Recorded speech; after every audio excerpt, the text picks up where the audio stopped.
Hey all, Bree from the No Guilt Mom podcast, and I have got a gift for you this holiday season. If you love the No Guilt Mom podcast, and I mean love the No Guilt Mom podcast, then tell us about it. Leave us a review, and you can be entered to win a No Guilt Mom gift card.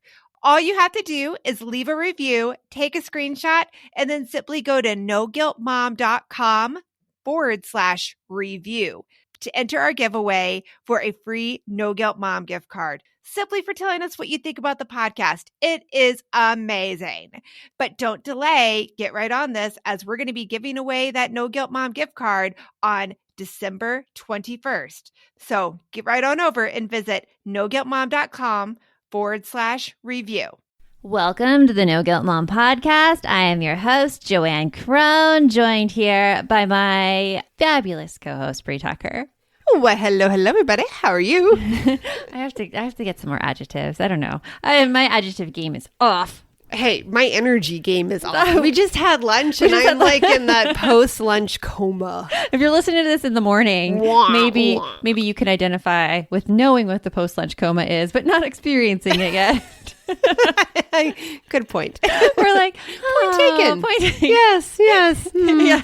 Well, today we are talking with Stephanie Wolfe, who I've been following Stephanie for quite a while, even before she had her daughter Addie, and Addie's now 6.5. She is a mom, and her daughter Addie has a disability, which puts her in a wheelchair, and she has a ventilator and isn't able to communicate through verbal means of communication. Right. Talking to her about Addie kind of reminded me of my time working in early intervention, and it is amazing the assistive technology that they have these days. Because she was talking about how Addie uses a communication board that follows her eye movement. I remember when we got our first one at UCP. I used to work at United Cerebral Palsy, and we got our first one, and all of us in the office were so excited for that technology. It seemed so amazing, so cutting edge, and good golly jeepers, that had to have been at least 10 years ago now. And it has improved so much since then. Oh my gosh. But no, the things that they can do, it's phenomenal. Yeah, and something that always drew me to Stephanie, which is why, like, one of the reasons I love this podcast is I just get to reach out to people and be like, hey, you want to be on a podcast? But really, it's like, hey, you want to be my friend? I want to talk to you. Hey, it's you like my seem little really introvert awesome. way. Yeah, you seem really awesome. And Stephanie was so much fun. She was like, yeah, sure. And I haven't been able to stop talking either about the book. Her book is amazing. Her book, Authentically Addie, it's a kid's story to help kids normalize the conversation around disabilities. But there's also a lot of teaching elements. Stephanie's a former teacher, and so she'll tell us more about that in the interview. But if you don't know about Stephanie, she is the lifestyle blogger and social media content creator of the Vintage Modern Wife. And we hope that you enjoy our interview with her. Dinner time always causes me so much stress. And if it causes you a lot of stress, and like you've tried everything, like you've tried meal planning, you've tried those like deliveries in a box where you get it, you have all these great intentions, but then like some people in your family don't like the box, or some people don't like the meals, and then ingredients spoil, and it's just like a whole fiasco. So I went through this as well. And then I started using eat at home meal plans a few years ago, and it was a game changer. It's a female-owned business run by Tiffany King, and she gives you a plan for the week based on how you like to eat. There's like 4 plans you can choose from, and they're all included. You don't have to pick one on sign up. And the recipes are so simple. Like I've even found a few of our family favorites. Like we have this Instapot chicken curry. It's delicious. And sheet pan meals. Like, have you done sheet pan meals? Oh, I love sheet pan meals. I had never heard about sheet pan meals before I started this. Well, yeah, I didn't hear about them until I started doing my Whole30 stuff. But I love them. They are so easy. They're so easy. And oh my gosh, she has some recipes for pies. Like I never even made pie because I'm like, that is so complicated. Pie totally intimidates me. She has an easy dough recipe that's so simple and so delicious. So if you have all the dinner stress right now and you hate meal planning, go sign up at Eat at Home Meal Plans. You can sign up at noguiltmom.com/eat-at-home. And you can also get 25% off when you use our discount code NoGuiltMom, all one word. And with that, let's get on with the show. You want mom life to be easier. That's our goal too. Our mission is to raise more self-sufficient and independent kids, and we're going to have fun doing it. We're going to help you delegate and step back. Each episode will tackle strategies for positive discipline, making our kids more responsible and making our lives better in the process. Welcome to the No Guilt Mom Podcast.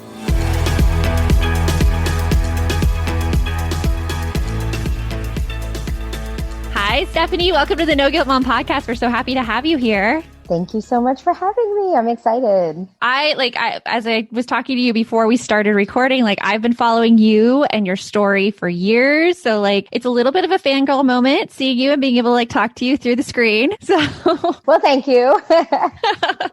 Can you tell our listeners a little bit about you and your story? Sure. I am a former teacher who is now a mom to a girl with several disabilities. I also have a crazy near 3-year-old toddler boy. So life's pretty busy around here, but we do as much as we can. We like it crazy a little bit. So I'm also a children's author, and we just live our fun life without any limits of anything in Texas, and just enjoy doing that. That is awesome. And your daughter, Addie, she's 6 right now? Yes. 6. So can you start from kind of the beginning with Addie and take us through your journey? Sure. So in 2014, we found that we were pregnant with our daughter, Addie, our first child, and was probably that spring, we had an anatomy scan done at 20 weeks. As a new mom, I had no idea what an anatomy scan really was. I literally thought it was just to find out the gender of the baby. I just had no clue. And so my husband and I went in and we had our boy name and our girl name. And we were like, this is the moment, this is the moment. And when they did the anatomy scan, they said, it's a girl. And we just cried, happy tears. And we had her name. We said Addison Olivia, and we were so excited. And then shortly, just 2 minutes later or so, the ultrasound tech got really quiet. And at that moment, we could sense that something was wrong. And she said, I'm going to need you to speak with the doctor after the scan. And we were like, what's going on? And the techs aren't really allowed to say anything. So then this happy moment was replaced by this overwhelming sense of something being wrong. And so we went to the doctor in the next room afterward, and he basically said that our daughter had what was called a sacrococcygeal teratoma. And that's a mouthful. But basically what it meant was that she had a tumor on her bottom. And so we were sent over the course of the pregnancy to various doctors to kind of find out more information. And we had genetic testing done. And ultimately we learned, yes, she has this tumor, and that she would have some genetic differences, but they couldn't really tell us what they would be because genetics they're still not known as far as what all can be done. They have ideas, but ultimately it just depends on how life presents itself. So we went into her birth not knowing really what was going to happen, other than she was going to be in the NICU and she would need surgery after she was born. Well, when Addie was born, she ended up having other issues as well. She had a floppy airway. We call that bronchomalacia. And so she had to be intubated and put on a ventilator because she couldn't breathe. She also had a couple other issues as well. One of the things that makes her unique is her hydrocephalus. She has basically fluid around her brain, and it makes her head a little bit bigger. She has epilepsy as well. And so we were in the hospital, turns out, for the first year pretty much of her life. We're in the NICU for 6 months, went home for 6 days. And in that time, Addie went through respiratory failure and was having all kinds of issues. So then we went straight to the PICU, Pediatric Intensive Care Unit, and stayed there for another 4 months. So we were there a little over 10 months. She came home right before her first birthday. And ever since, She has just been, I'm looking at her right now, but she has just been this roller coaster of a girl. She just keeps us on our toes, but she's 6 now. She is pretty good at staying out of the hospital most of the time. We maybe have an admission once a year or so. She does all kinds of amazing things like plays soccer. She does cheerleading. She's in Girl Scouts. So, I'm a Girl Scout leader, former Girl Scout leader. there So I you was like, go. Girl Scouts. Yep. Yes. She just finished her cookie season. So she does so much. We had doctors say like she's never going to walk. We had doctors say she was never going to leave the hospital. So for Addie to be 6.5 now and doing all of these things, it's quite remarkable. And I'm so proud of her. And she just leads life without limits. That's kind of like our phrase, but it's just, she doesn't let anything stop her, and pretty amazing. I love that. And like, just like the story that you have and the stamina and the determination that you as parents, and now that you see in Addie, like her determination and her perseverance, and just like, I love that she can't let anything stop her, which is such a lesson to take for everybody. Absolutely. So the gift you guys are bestowing for her and for your whole community, and just like, look, like you just said, life without limits.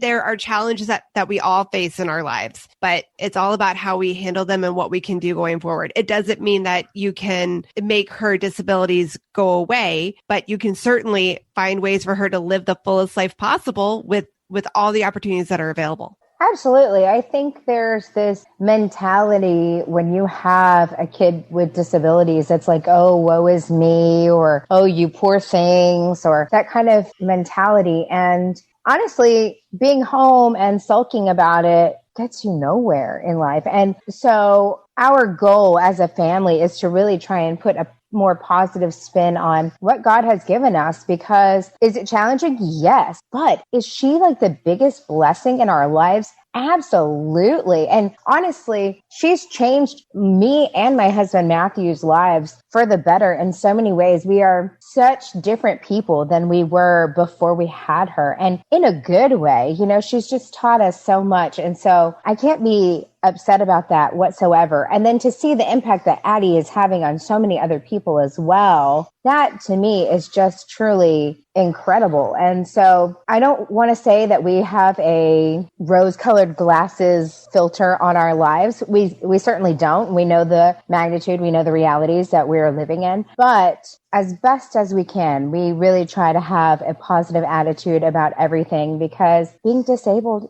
isn't necessarily a bad thing for anyone. It is challenging. That's okay. We all have challenges as people in general, and how you get through them truly shows a mark of your character. It does. It does. I'm curious, what ways do you think that you and your husband have changed throughout the whole experience in a positive way?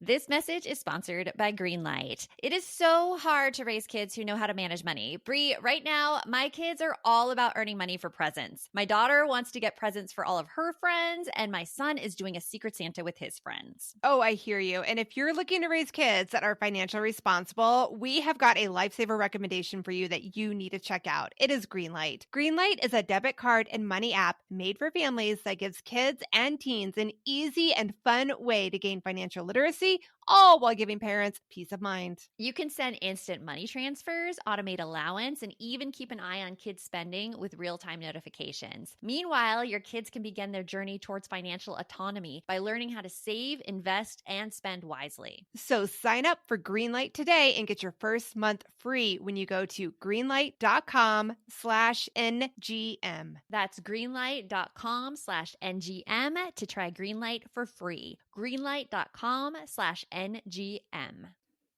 My son is playing a game right now on his computer where he's a thief and the cops are after him. So I'm so excited about this new app, Give As We Grow, where instead of being the quote unquote bad guys, kids are practicing giving back. That is so cool, Joanne. I really wish that there was something like this when my kids were younger that got them excited about giving back to others and helped them build a better understanding of what it really means to volunteer. Give As We Grow is the first of its kind free educational mobile app for children ages 8 to 11 that teaches kids via fun, service-focused minigame quests to tap into their unique talents and interests to help others. And did you know that studies show that there is a biological connection between generosity and happiness, and that volunteering improves people's physical and mental health?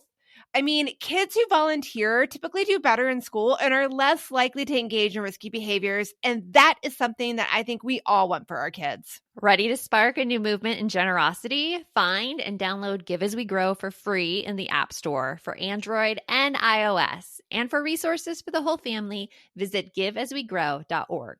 Definitely think that we have become more understanding of just various situations. I think our lives were very sheltered, and that's okay, but it's definitely given us a broader perspective, and so we can understand other people's circumstances better. I think we're kinder, more compassionate, and I don't say that to like toot our own horns or anything, but really, like, I truly feel like I'm just more understanding and compassionate of others and their differences that maybe I had not known before because I wasn't exposed to it or educated about that. I think that is so key, right? I mean, because a lot of it does have to do with the exposure and what you've been around to be able to broaden your horizons and be able to see what other positions people may be in. Absolutely. So I know, like, as moms, like all moms have stressors, but what are some of the stresses and challenges that are really like particular to having a child with special needs? Well, it really depends on what disabilities each child has. For our family, it's come in a few different ways. And I can tell you, we just were presented with something new like yesterday.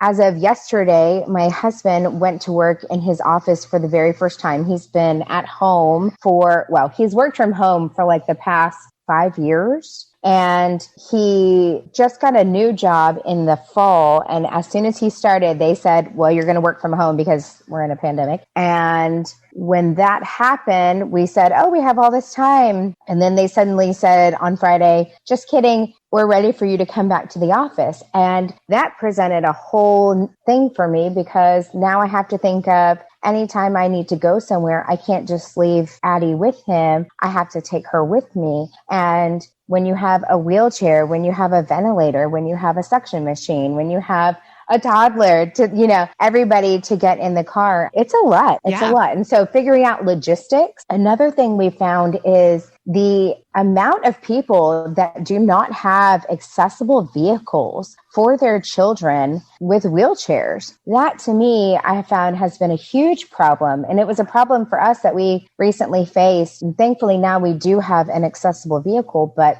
we have so many friends whose kids are in wheelchairs and they just don't have the proper vehicles to take them places without having to lift a 75, 120 pound kid or whatever, in the car. And it's shocking to me how there aren't as many resources as I thought for people in wheelchairs for things like that, like vehicles. So I'm just curious on that now. Is it because it's a difficult vehicle to find, the cost?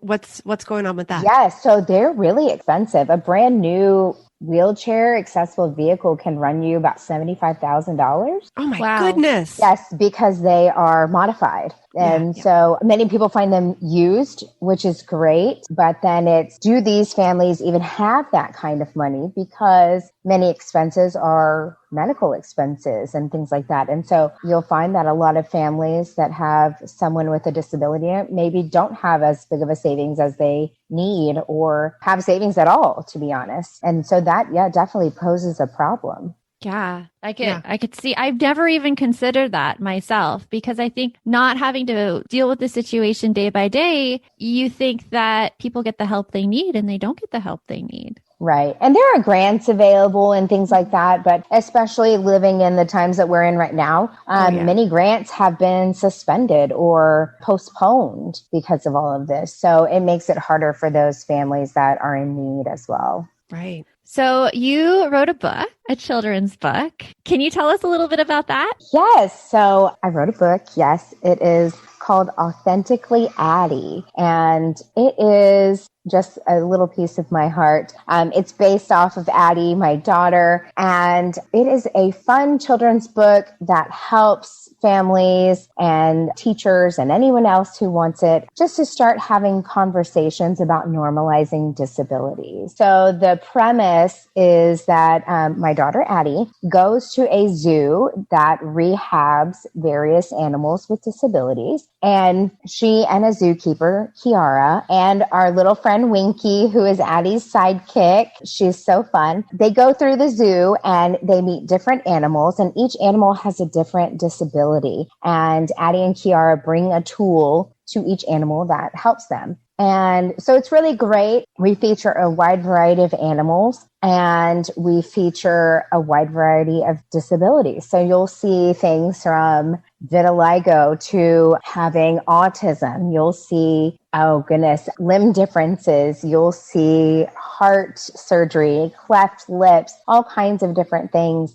So it's a really fun range and a great way to teach about a lot of disabilities in one book, as well as it has a STEM component. We really talk about each animal. They're not just like a bear. It's an Andean bear. And we talk about, what makes each animal in real life unique. And so that's kind of fun. There's lots of different things to pull from the book. You can learn the STEM component. You can learn about disabilities. You can learn about finding Winky in the different pages. So it's fun for all ages. We say it's a children's book, but honestly, it's a people book. Yeah. It's good for anybody. I love that. I love it too. And like the reason I wanted to reach out to you was because of your mission about this normalizing the conversation about disabilities. So I got to be honest, like I am one of those people who feels very uncomfortable talking about disabilities because I'm always afraid that I'm going to offend someone. And I think that's a lot of parents because you don't know if you are using like the right terms and terminology. And I know that you have some tips for us and you address that in there. So I kind of want to get into those so I don't like spoil your great advice. Well, and I just want to add really quickly, like, please don't feel like you're going to be offensive. As the whole thing is, if you ask nicely, if you ask with your heart, if you're asking with just the pureness, there's so much to be said about that than maybe asking in an ugly way. So, or, I'm not sure how to word that better, but there's so much to be said for the purity of heart and your intention, and just go with that for now. Yeah. I think that's the key right there. The intention of the question. Yes. It's the intention. And it's also like realizing kind of the programming as well, because as kids, we are always taught like, oh, you shouldn't stare. You shouldn't ask questions, like not like avert your eyes, but like don't draw attention to it. And that's what we're told over and over and over again. Right. And that is not the best way to communicate, nor is it the best way to really appreciate other people and learn about people's situations. Absolutely. So what are your tips for parents to kind of get over this hurdle and normalize disabilities? We're hitting that time of year where my brain gets so overloaded in December that I look for anything to make life easier. And I have to say, Brie, that Green Chef is one of those services. Yes, Green Chef is there to take away the dreaded, oh my goodness, what are we going to eat for dinner tonight? You can eat clean all holiday long with over 80 weekly meal options each week, featuring things like quick and easy, protein-packed, calorie-smart, or my personal favorite, the keto options. And you don't have to lose track of healthy eating habits during the holidays because every Green Chef customer gets a free session with one of their registered dietitians who can walk you through how to make clean eating work for you, which is very cool. And I have to say that I have been loving their recipes lately. They put things together I have never thought of. This week, we're trying the lemon basil caper pork with sauteed cauliflower, bell peppers, almonds, and feta cheese, my favorite. Their recipes make it so easy to support my wellness goals without skipping on flavor. For Green Chef's best deal of the year, get $250 off with code NGM250 at greenchef.com/NGM250. That's greenchef.com/NGM250. And don't forget to use that code NGM250 to get $250 off. Green Chef, the #1 meal kit for eating well. Hey, Aubrey here, and I wanted to share one of my favorite gifts to give during the holiday season, a Storyworth book. It is the most amazing gift ever. Storyworth is an online service that lets you create a special and unique gift of someone's story. I've given Storyworth books to both of my parents, and it has been their favorite gift, hands down. And did I mention it is so easy? Storyworth emailed my parents questions every week that I handpicked from their massive list of questions that they have. All my parents had to do was open their email and answer them. That easy. I asked my dad questions like, did you have any rules that you set for yourself as a parent, which you immediately broke? And he did. I even asked both of my parents, are you more like your mom or your dad? And they shared a lot of really amazing qualities that I didn't know about my grandparents at the time. Then at the end of the year, Storyworth compiles all of their answers, puts them into this gorgeous book that covers everything. My parents love showing us their books, and I personally love getting a chance to read them. With Storyworth, I am giving those I love a thoughtful and personal gift from the heart that preserves their memories and stories for years to come. Go to storyworth.com/NGM and save $10 on your first purchase. That's storyworth.com/NGM to save $10 on your first purchase. So some of the things that I have found through being in this side of parenting in the disability community is really educating yourself and getting rid of assumptions, grabbing diverse books to help conversations like Authentically Addie, or there's so many other books though. There's so many other books. That is such a helpful tool. Also, diversify your social media feed. That to me is huge. I have started to, over the past few years, follow a wide range of individuals that have various disabilities. Some are in wheelchairs, some have limb differences, some have trachs. I'm following one person currently who is in a wheelchair, is on a ventilator with a trach, and she's pregnant. I mean, it's so amazing. Yeah, it's so amazing. And so when you start to diversify your feed, you're educating yourself that way. You're learning how a disabled person wants to be treated and what they want normalized, and you're hearing straight from the source. And so to me, grabbing books about that, following people on social media is so, so important. I think that's amazing advice, because on social media, like the way the algorithms work, we get more of what we click on. And if we don't be intentional about who we follow, it's just going to delete that from our feed. It just continues the sheltered view that we have. Absolutely. Yeah, diversify your feed. It's really important. And I think when you do, you'll find that your just world opens up so much more. It's really great. I'm gonna do that. I'm probably gonna need to get some accounts to follow from you. I will absolutely share those with you. We could put those in the show notes. Yeah. What's your second tip for normalizing this conversation? So to help normalize conversations, just ask questions. Ask questions instead of staring or pointing. And when you ask questions, ask the person with the disability. Just because someone's in a wheelchair doesn't mean that they can't speak or have thoughts for themselves or different things. I find adults with disabilities say that people will come and talk to them and they infantilize, and they speak to them like they're, like you're a little kid, and they're adults in wheelchairs. But it's okay to ask questions. Talk to the person that has a disability. Don't write them off. And if they are unable to speak, the family member or caregiver that is with them will happily take over and kind of help guide conversation. And when you're asking questions, just ask nicely. I can't emphasize that enough. When you ask questions like, well, what's wrong with her? Or, things like that, it really puts people off. So think about what you're going to say. It doesn't have to be anything eloquent, but think about the tone that you set and then go ask. Find a commonality. I like to tell parents, especially when they are trying to guide conversations about disabilities with their kids and their kids are out in public, right? Every parent's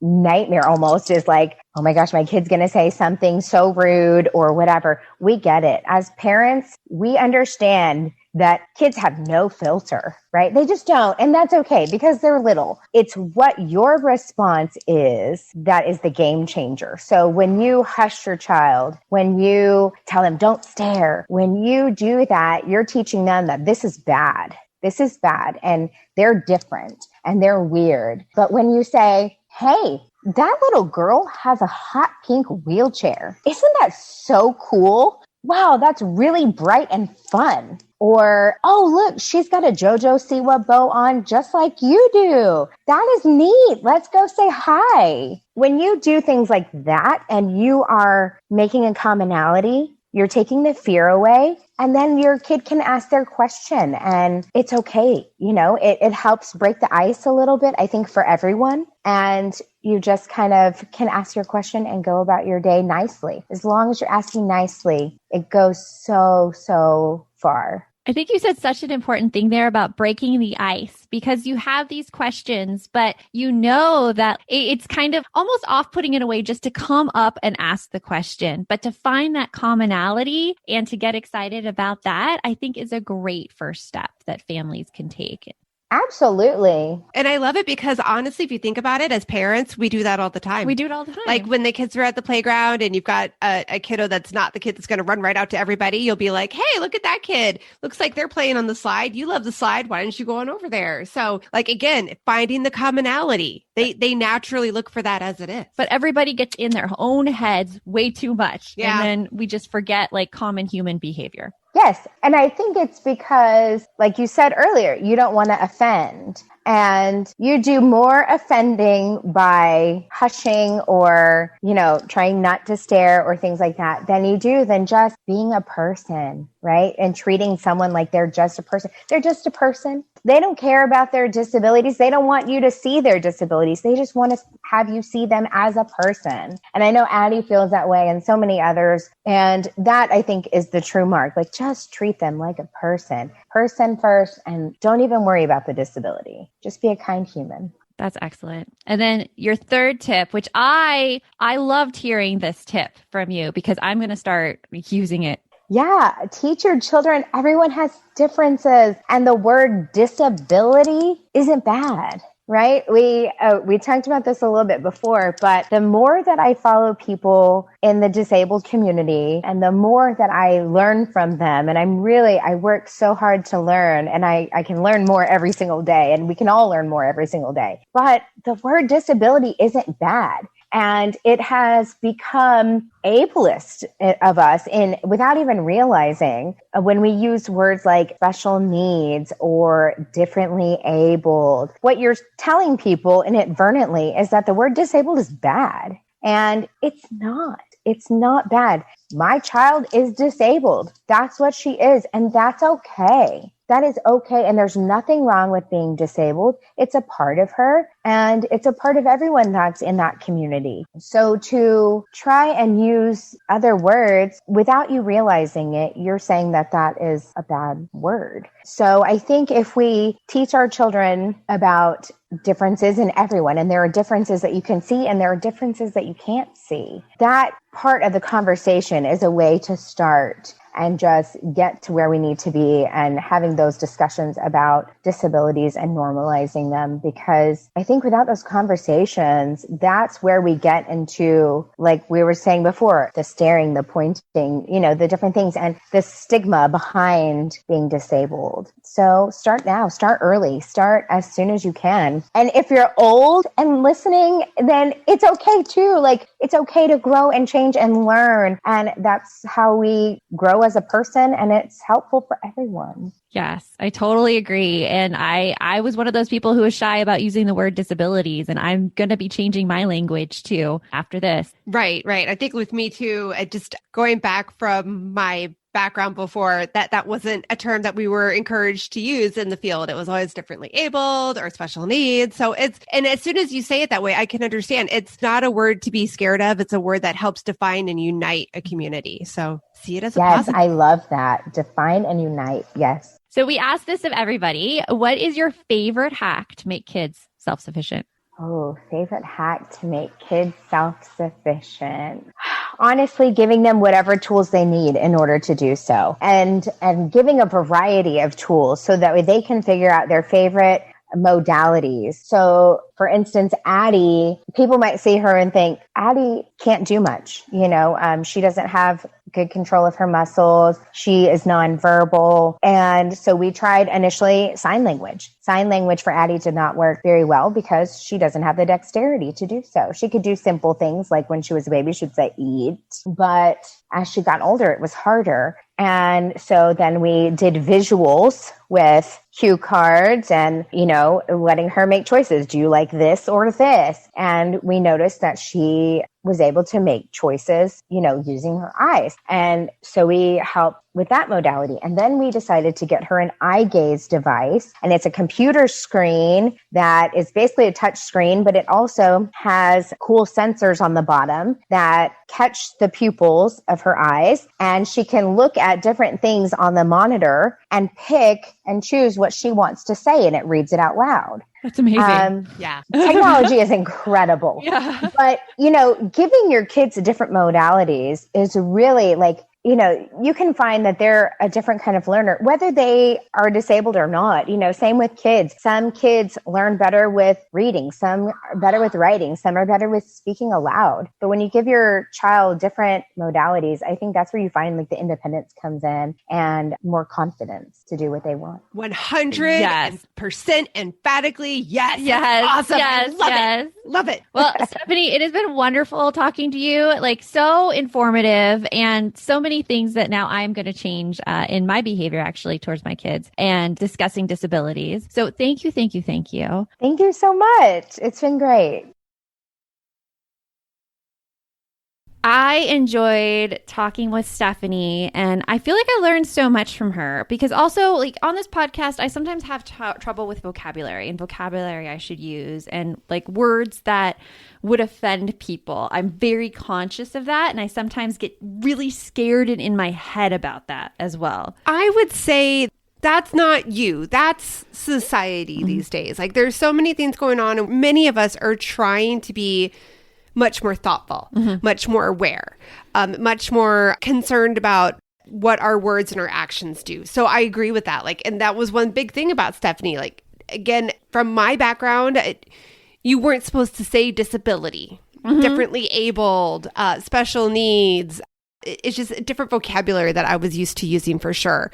So hearing her talk about how she wants to take back the term disability and bring it this culture that everybody is proud to wear and say, that's very amazing and empowering. And I love her enthusiasm with that. Yeah. And I love her tips too about how to because as parents, we talk about this in an interview, you don't want your kids to stare because we were taught as kids, it's rude to stare. Right. And it's rude to whisper. And so you don't know anything else to tell kids other than what we were told. And I love her.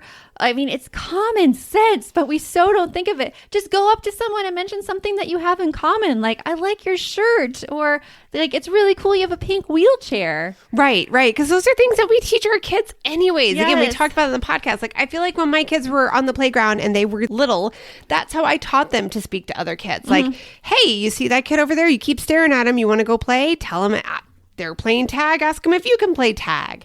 So just finding that commonality, because there's so many more things that we have in common than we have that's different. It's very true. Yeah. But I think we all get in our own heads about not wanting to offend people. And then we end up doing nothing and everybody's awkward. And I feel like that was going down to a Van by the River comment, but it was an inappropriate chain of events for that. Well, and I feel like if you're not sure where to start, again, Authentically Addie, that book makes me so excited because it is very simple. It has a great storyline to follow. And I love the fact too that they brought in all different types of disabilities, not only as they apply to people, but also applied them to animals, because again, that's something that kids tend to be able to relate to better. Yeah. So I just thought that was really, really amazing. And then plus, obviously I got all geeked out by the whole teacher aspect of it, all the things that she thought of writing that book to add in there for the extra bang for your buck, the extra education in it.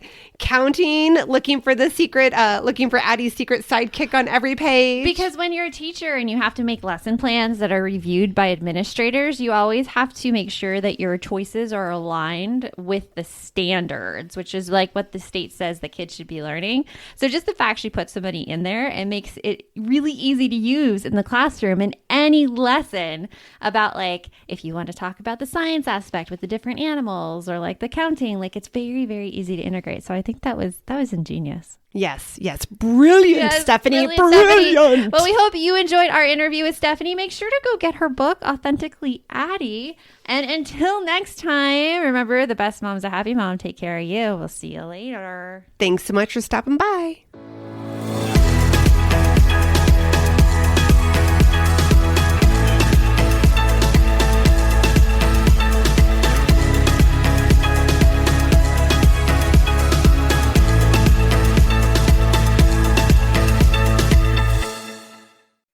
Are you looking for something to listen to with your whole family? Then check out 6 Minutes, produced and created by Gen Z Media. With over 200 twisty, cliffhanger-filled episodes, 6 Minutes tells the story of 11-year-old Holiday, who is pulled from the icy waters with no memory of who she is or where she came from. 3 years ago, Brinley Pasternak helped the Anders family uncover the truth about Holiday's past. Now she'll need them to help her find the truth about hers. In 6 Minutes Out of Time, the long-awaited sequel, Cyrus Anders is found unconscious near the mysterious Elixir Academy in Florida, and Brinley learns the school may have a shocking connection to her missing mother. Dive in now and get the most downloaded family audio adventure in history. Follow 6 Minutes wherever you get your podcasts. You can listen early and ad-free with the GZM family subscription.